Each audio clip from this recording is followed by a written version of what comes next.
Bonjour à tous et bienvenue dans ce grand format de Mercato News. Nous sommes le dimanche 18 janvier 2026 et je peux vous dire que le monde du football est en ébullition. On a l'habitude de dire que le mois de janvier est un mois d'ajustement, mais cette année, ce n'est pas de l'ajustement, c'est une révolution. C'est un séisme qui est en train de secouer la Première Ligue. Aujourd'hui, nous allons prendre le temps. On ne va pas juste vous donner les titres, on va aller au fond des choses. Pourquoi ? Parce que deux institutions historiques de Londres, Crystal Palace et Tottenham, sont au bord de l'implosion. Deux entraîneurs respectés, Oliver Glasner et Thomas Frank, pourraient ne pas finir la semaine. On va analyser pourquoi leur vestiaire les lâche et ce qui se passe dans les coulisses. Mais ce n'est pas tout. Nous partirons ensuite en France. Le PSG vient de réaliser ce qu'on appelle un braquage au FC Barcelone. 6 millions d'euros pour une pépite, c'est presque du vol. Et on va vous expliquer qui est ce joueur mystère Draw qui affole la presse. Et enfin, nous décortiquerons la folie dépensière de Chelsea qui est prêt à mettre 65 millions sur un défenseur de Ligue 1 avant de finir sur la résurrection de Kobe Mainoo à Manchester United. Installez-vous confortablement, prenez votre boisson, c'est le Mercato News Live. Commençons ce dossier brûlant par le sud de Londres, Crystal Palace. Si vous avez suivi la conférence de presse d'hier soir, vous savez que l'heure est grave.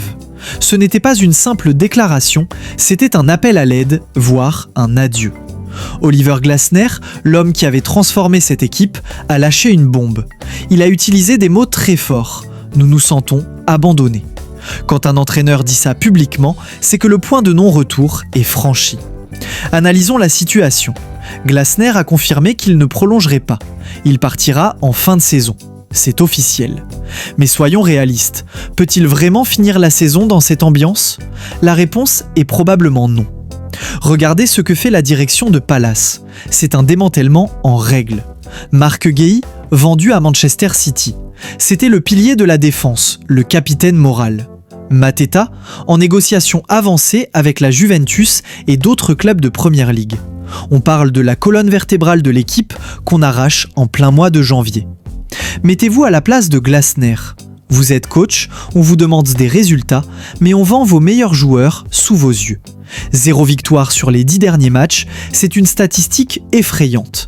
Mais est-ce la faute du coach ou celle d'une direction qui a décidé de faire du profit au détriment du sportif ? La tension est palpable. Selon nos informations, la rupture pourrait être consommée dans les prochaines 48 heures. Si Palace perd encore un match, ou si la direction prend mal les propos de Glasner, il sera débarqué. C'est une fin triste pour un projet qui semblait si prometteur. Palace est en danger de relégation s'il continue à ce rythme. Et ce n'est pas un changement de coach qui remplacera la qualité de Guéhi ou Mateta. Traversons Londres. Allons au Tottenham Hotspur Stadium. Là aussi, l'ambiance est délétère. Thomas Frank, le génie tactique danois, l'homme qui avait fait des miracles à Brentford, est en train de vivre un cauchemar. Hier, contre West Ham, c'était le match de la dernière chance. Et ils ont perdu. À domicile. C'est une défaite choquante, comme le disent les médias anglais. Tottenham n'a pas gagné un seul de ses 10 derniers matchs. Pour un club du Big Six, c'est inacceptable. C'est une crise institutionnelle. Ce qui est fascinant ici, c'est la gestion humaine.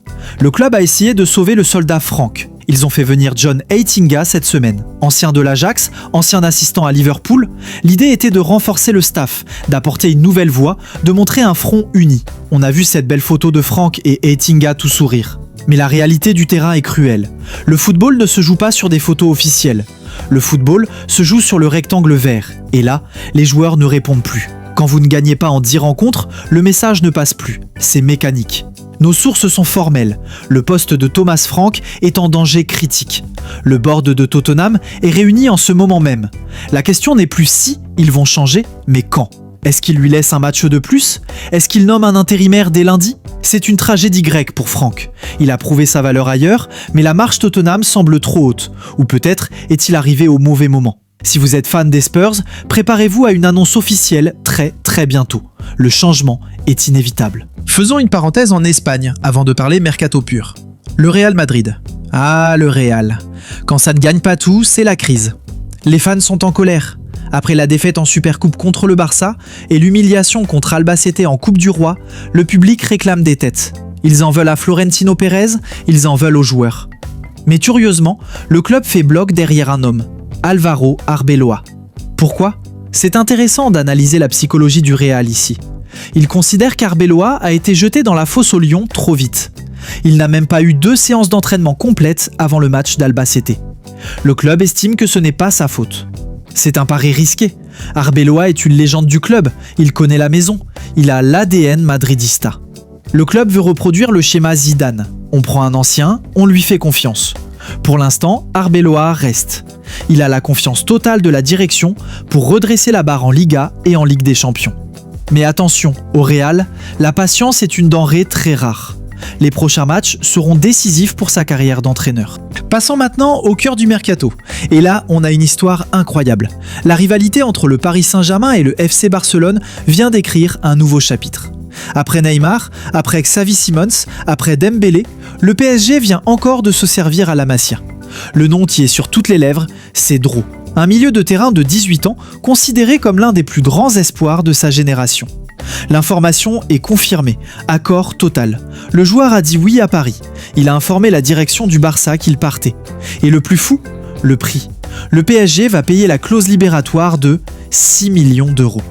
6 millions! Dans le football moderne, c'est le prix d'un joueur de division inférieure. Pour un talent de ce calibre, c'est un cadeau. Le PSG n'a même pas à négocier. Il dépose l'argent à la Ligue espagnole et le joueur est à eux. C'est un coup dur terrible pour Barcelone qui, on le sait, a des difficultés financières et ne peut pas toujours retenir ses jeunes face aux salaires proposés par Paris. Pour le PSG, c'est une masterclass de Luis Campos et de la direction sportive. Il sécurise l'avenir à moindre coût. Le Here We Go est imminent. Dro sera parisien dans les prochains jours. Retour à Londres, mais côté bleu cette fois, Chelsea. On pensait qu'ils allaient se calmer? Jamais. Les Blues ont une nouvelle obsession et elle s'appelle Jérémy Jacquet. Le défenseur central français du Stade Rennais, Chelsea ne veut pas attendre l'été, ils le veulent maintenant, en janvier. Une mission secrète a eu lieu vendredi, les dirigeants de Chelsea ont rencontré ceux de Rennes. Le joueur, lui, est déjà convaincu. Il a ouvert la porte, son contrat est prêt. Mais le problème, c'est Rennes. Le club breton est malin. Ils savent que Chelsea a de l'argent. Ils exigent un montant record pour le club, environ 65 millions d'euros. C'est une somme colossale pour un défenseur qui n'a pas encore une expérience internationale immense. Est-ce que Chelsea va payer?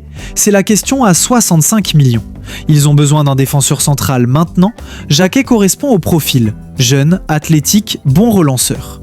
Si Chelsea met l'argent, ce sera l'un des plus gros transferts de l'hiver. Rennes ne pourra pas refuser une telle somme. Suivez ce dossier heure par heure, car ça peut débloquer très vite. Pour finir, une note d'espoir à Manchester United. On a beaucoup parlé d'un départ de Kobe Mainoo, Naples était dessus, tout le monde le voulait en prêt car il ne jouait pas sous l'ancien coach Ruben Amorim. Mais tout a changé avec l'arrivée de Michael Carrick. Carrick, c'est l'élégance au milieu de terrain. Il connaît le poste. Il a vu Mainoo à l'entraînement et il a dit « Toi, tu ne bouges pas ». Il l'a titularisé dans le match le plus important, le derby de Manchester. Et Mainoo a été monstrueux, une performance totale. Il a récupéré des ballons, il a dicté le jeu. Il a prouvé qu'il avait le niveau pour être titulaire à United. C'est terminé pour les rumeurs de départ. Mainoo reste. Il devient le symbole du renouveau sous Carrick. C'est une excellente nouvelle pour la stabilité du club et pour les fans qui adorent voir un enfant du club réussir.